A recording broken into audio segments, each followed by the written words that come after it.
यह घोषणा करते हुए कि यौन अपराधों से बच्चों के संरक्षण पोक्सो अधिनियम 2012 के तहत एक महिला के खिलाफ भी प्रवेश यौन हमले का अपराध आरोपित किया जा सकता है, क्योंकि यह कानून लिंग तटस्थ है।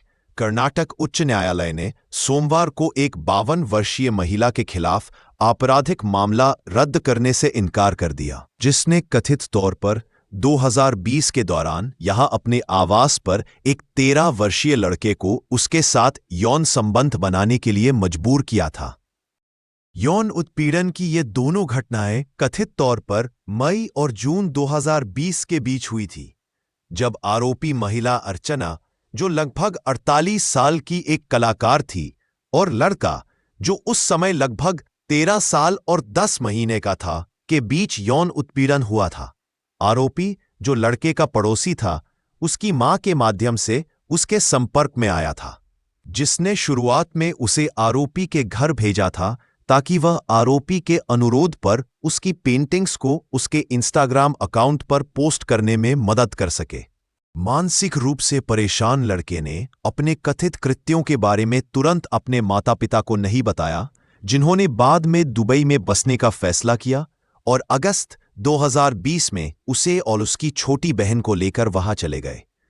उसने कथित कृत्यों का खुलासा 2024 में ही किया और दुबई में एक चिकित्सक को पूरी जानकारी दी, जिसके बाद लड़के की मां ने जून 2024 में एचएएल पुलिस स्टेशन में शिकायत दर्ज कराई। मजिस्ट्रेट और बाल संरक्षण अधिकारी द्वारा बयान दर्ज किए जाने के समय लड़के की उम्र लगभग 17 वर्ष थी।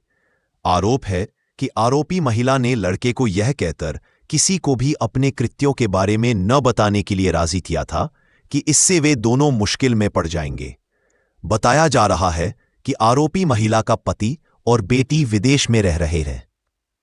अभियुक्त की ओर से इस तर्क को खारिज करते हुए कि किसी महिला के विरुद्ध गंभीर यौन हमले या बलात्कार का अपराध नहीं लगाया जा सकता, अदालत ने कहा कि पॉक्सो अधिनियम की धारा 4 और 6 स्पष्ट करती है कि जो कोई भी नाबालिग बच्चे को उसके या अन्य व्यक्तियों के साथ यौन संबंध बनाने या अन्य यौन क्रिया करने के लिए मजबूर करता है, वह अपराधी है। हालांकि पॉक्सो अधिनियम के तहत सर्वनाम वह और उसके व्युत्पन्न शब्दों को परिभाषित नहीं किया गया है, जो केवल यह बताता है कि बच्चा 18 वर्ष से कम आयु का कोई भी व्यक्ति है। न्यायमूर्ति एम नाग प्रसन्ना ने भारतीय दंड संहिता आईपीसी की परिभाषाओं पर भरोसा करते हुए कहा कि पॉक्सो में सर्वनाम वह और उसके व्युत्पन्न शब्दों का प्रयोग किसी भी व्यक्ति, चाहे वह पुरुष हो या महिला, के लिए भी किया जाना चाहिए। अदालत ने कहा, प्रावधान की भाषा स्पष्ट रूप से समावेशिता का संकेत देती है। आरोपी की ओर से यह तर्क दिया गया कि अगर पीड़ित लड़का उस समय सदमे में था जब आरोपी ने कथित तौर पर यौन संबंध बनाने की कोशिश की थी, तो उसका लिंग उत्तेजित नहीं हो सकता था। हालांकि अदालत ने अध्ययन का हवाला देते हुए कहा, सदमे की स्थिति एक मनोवैज्ञानिक अवधारणा है। उत्तेजना पूरी तरह से एक शारीरिक या जैविक अवधारणा है। मनोवैज्ञानिक अवधारणाएं कभी-कभी शारीरिक और जैविक क्रियाओं को नियंत्रित नहीं कर पाती।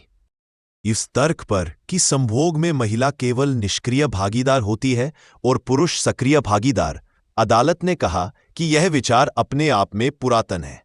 अदालत ने कहा कि वर्तमान समय का न्यायशास्त्र रूढ़िवादी धारणाओं को कानूनी जांच पर हावी नहीं होने देता। अदालत ने कहा कि शिकायत दर्ज करने में 4 साल की देरी और लड़के का पुरुषत्व परीक्षण न कराना कथित अपराध और पीड़ित लड़के की उम्र के कारण मामले को रद्द करने का कारण नहीं बन सकता।